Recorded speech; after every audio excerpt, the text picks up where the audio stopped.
one of the key issues against the Marcos dictatorship in 1986 was corruption, was the plunder of the national coffers. It is this very same issue that is being raised against his son, Bongbong Marcos, in relation to the flood control scandal.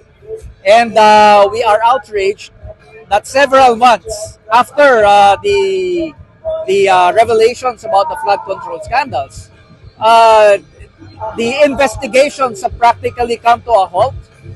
There is a whitewash, there is a cover-up, and the key players, the masterminds, the big fish in the flood control scandal is getting away.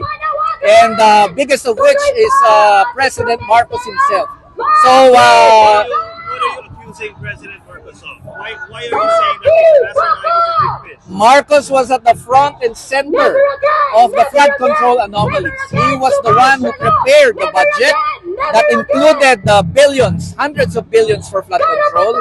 He was the one who allowed the legislators to insert additional projects, and he actually received kickbacks as evidenced by several testimonies. So he has to be held accountable for that. And this is the proper occasion because the accountabilities of the son would be the same as the accountabilities of the father 40 years ago.